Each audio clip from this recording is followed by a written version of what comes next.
ఇక వెలక్కాయ ఉంది. వెలక్కాయ మనకి ఎప్పుడు గుర్తొస్తుంది? వినాయక చవితి గుర్తొస్తుంది. ఎందుకు? పాల వెలికి అలంకరించడానికి మాత్రమే గుర్తొస్తుంది. ఆ తర్వాత తీసుకెళ్ళి పడేస్తాం. అసలు వెలక్కాయని పాల వెలికి ఎందుకు కట్టమన్నారు? వాళ్ళకేం పని పోవట్లేదా? ఎలక్కాయ కాబట్టి ఇంకో కాయ కట్టుకోవచ్చు కదా, ఎలక్కాయ ఎందుకు కట్టాలి అని ఎప్పుడైనా ఆలోచించామా? లేదు. వాళ్ళు ఏంటంటే ఇవన్నీ మనకు అలా అలవాటు చేస్తే ఇది ఎందుకు కట్టారు అని ఎప్పటికైనా ఆలోచించి దీంట్లో ఏ రహస్యం ఉందని తెలుసుకుంటామని, ఎప్పటికైనా తింటామని. అదేంటండి, పచ్చి వెలక్కాయ చింతకాయ వేసి పచ్చడి చేసుకుంటే గ్యాస్ట్రిక్ ట్రబుల్, మోషన్ ఇలాంటివి ఫ్రీ అయిపోతాయండి. మోషన్ ప్రాబ్లం ఉండదు, ఫ్యాట్ బర్నర్. అదేందా? పండు వెలక్కాయ పచ్చడి చేస్తాం బెల్లం వేసి, చాలామంది తెలుసు. వెలక్కాయ ముగ్గిపోయాక మంచి ఫ్లేవర్ చాలా బాగుంటుంది, వాసన. దీన్ని బెల్లం వేసి పచ్చడి చేస్తాం. ఈ పచ్చడి 1 year ఉంటుంది.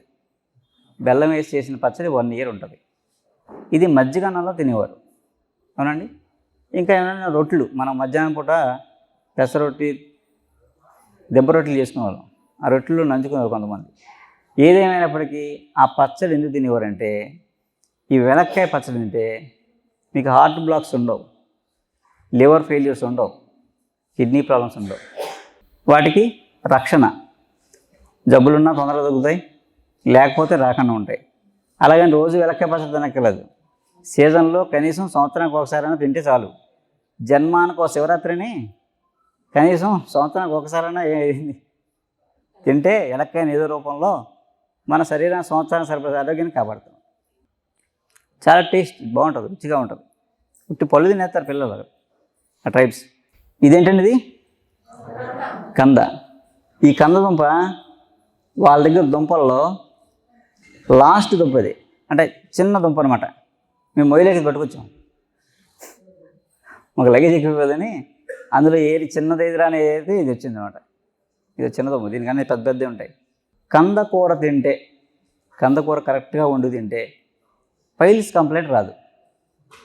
వాళ్ళు పైల్స్ ఉన్నప్పుడు కంద కూర వండి తినేస్తారు. ఫ్రీ మోషన్ అయిపోయి పైల్స్, పెయిన్, బ్లీడింగ్ అనేది తగ్గిపోతాయి. ఇంకా వాళ్ళకి మెడిసిన్ అనుకుంటే ఆ నెమల చెక్క పొడి కూడా కలుపుతారు, లేదంటే ఉట్టి కందకూర తింటారు అప్పుడప్పుడు. ఆ తినడం వల్ల వాళ్ళకి మోషన్ ప్రాబ్లం కానీ, పైల్స్ కానీ. వాళ్ళకి కాన్స్టిట్యూషన్ ప్రాబ్లం ఏమి ఉండదు. వాళ్ళకి కాయిన్ చూర్ణాలు ఏమేమి తాగరు, క్రిమెఫిన్ సిరప్లు. రోజు మోషన్ అవ్వడానికి వాళ్ళకి ఏమి యజ్ఞం ఏమి ఉండదు. మోషన్ అనే స్పృహతో లేచి వాళ్ళు పని చేసుకుంటారు. ఇదేంటి చెప్పండి? పెండలం, కూర పెండలం. ఇంకోటి, ఇంకో బాక్స్ మిస్ అయింది, రేపు చూపిస్తాం. బాక్స్ ఎక్కడ మిస్ అయింది. కర్ర పెండలం ఇంకోటి.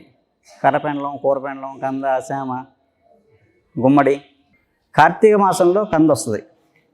కార్తీక మాసంలో కంద దుంపలు తీస్తారు. కార్తీక మాసంలో శాస్త్రం ఏం చెప్తారంటే, కార్తీక మాసంలో ఒకసారైనా కంద బచ్చలు తినమంటారు, అవునండి. వనభోజనాల్లో కంద బచ్చలు తినమంటారు. ఎందుకు అలాగా? ఏ మామూలుగా తినకూడదా? ఆ సీజన్లో, ఆ టైంలో కంద బచ్చలు తింటే కీళ్ళ నొప్పులు రాకుండా ఉంటాయని, కీళ్ళవాతాలు రాకుండా ఉంటాయని, కీళ్ళు అరిగిపోకుండా ఉంటాయని. వాళ్ళు తిన్నారు కాబట్టి వాళ్ళకి ఎవరికి కీళ్ళు అరిగిపోలే, ఎవరికి కీళ్ళ నొప్పులు లేవు. అదే దుంప అంటే మనం పారిపోతాం. డాక్టర్ తినొద్దన్నారు, బంగాళదుంప తినొద్దన్నారు, వాతం అంటే నొప్పులు వచ్చేస్తాయి అని మనం బంగాళదుంప అసలు కందజోలికి అసలు వెళ్ళం. అందుకే ఈ కందని అన్ని కార్యక్రమాల్లో మనం చేసుకునే మన సాంప్రదాయ పండగలు, పబ్బాలు అన్నిటిలో, పెళ్ళిళ్ళు అవ్వచ్చు, ఏదైనా పెళ్ళి దగ్గర నుంచి తద్దినం వరకు కంద లేకుండా జరగదు కార్యక్రమం. ఎందుకు అలా పెట్టారంటే, ఎప్పుడొకప్పుడు తింటా ఉన్నాం, ఆ రూపానన్నా తింటామని, ఏదోలా తినిపించాలి మనకి. అది కాన్సెప్ట్. ఇది పెండలం, కూర పెండలం. ఇది పిల్లలకి పెడితే మంచి ఆకలి వేస్తుంది. చాలామంది చెప్తుంటారు పిల్లల గురించి, అబ్బాబ్బా మా పిల్లలు ఏం తింటలేదండి, ఏం చేసినని, అసలు అన్నం తింటలేదు, అవి ఇవి తింటున్నారు కానీ చెప్తారు. కూర పెండలం కూర మీరు కరెక్ట్గా వండి పెడితే అసలు నాన్ వెజ్ కూడా ఎందుకు పని చేయదు, అంత టేస్టీగా ఉంటుంది. సంవత్సరంలో ఒకసారైనా పెట్టండి, తర్వాత వాడికి ఆకలి విపరీతంగా వేసేస్తామట. మిమ్మల్ని ఆకలి తిరుగుతుంటాడు బకాసురులాగా. ఏ మందు వేసి మనం ఆకలి రప్పించగలం చెప్పండి? ఎన్ని టానిక్లు తాగిపించి ఆకలి రప్పించగలం పిల్లలకి? ఇప్పుడు దొరకదా ఇది? మీ మార్కెట్లో హైదరాబాద్ కూడా దొరుకుద్ది.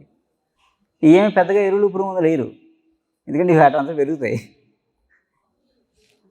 ఇంకా ఇంకా ఆ స్థితికి రాలేదు మనం. ఇంకా పురుగులు ఎరువు మందులు వేసే స్థితికి కూర పండడానికి అది ఆ స్థితి రాలేదు. ఇది డిమాండ్ పెరిగిపోయింది అనుకోండి, అప్పుడు మళ్ళీ అధిక దిగుబడి అని చెప్పేసి మళ్ళీ దాంట్లో కూడా బ్రీడు సీడు మారిపోతాయి. అది వేరే విషయం. అలాగే ఈ సీజన్లో బూడిద గుమ్మడికాయలు వేస్తాయి. బూడిద గుమ్మడికాయలు. కూష్మాండం. కూష్మాండం అంటే బూడిద గుమ్మడికాయ. ఇది తింటే ఉదర వ్యాధులు, పొట్టకు సంబంధించిన జబ్బులు ఏమీ రావని, లివర్, కిడ్నీ, పేగులు అన్నీ, షుగర్, ప్యాంక్రియాస్ అన్నీ యాక్టివేట్ అవుతాయి. అయితే మనం ఏదన్నా ఇది మంచిది అంటే వేలం విరిలా పడి టైపింగ్ పౌడర్ లేకుండా ఇంకా జీవితాంతం దాన్ని కొట్టేస్తున్నాం. అప్పుడు ఏమో తెలుసండి, మొత్తాన్ని ఫీల్ కొట్టేస్తాయి. ఏదైతే జబ్బుని రాకుండా చేయగలదో, ఏదైతే జబ్బుని తగ్గించగలదో అది లేనప్పుడు చేసినప్పుడు ఎక్కువ కానీ వచ్చేది. కాకరకాయ చాలా మంచిది, కాకరకాయ తినాలి అప్పుడప్పుడు. మనం కాకరకాయ తింటే లివర్ ప్రాబ్లమ్స్ రావు. జాండీస్ వచ్చినప్పుడు కాకరాక రసం తాగితే జాండీస్ పోతాయి, తెలుసు, అందరికీ తెలుసు. అలాగని కాకరకాయ మంచిదని రోజు కాకరకాయ తినేస్తాం అనుకోండి, మంచిది ఏమో తెలుసండి, లివరు డిస్టర్బ్ అయిపోయి జాండీస్ వచ్చేస్తాయి. ఏది అతిగా ఉండకూడదు. కాకరకాయ మంచిది, సంవత్సరానికి ఒకసారి తిను చాలు. మనకేం కావాలో బాడీ రిసీవ్ చేసుకుంటుంది, చాలా సరిపోయింది అంతే. అక్కడ మనకు దొరికితే నెలకు ఒకసారి తిందాం, లేకపోతే 10 నెలలకు ఒకసారి తిందాం, చాలా అంతే. అంతకుమించి కాకరకాయ తినగలరు. చేదు ఎక్కువ తినేసిన ప్రమాదమే.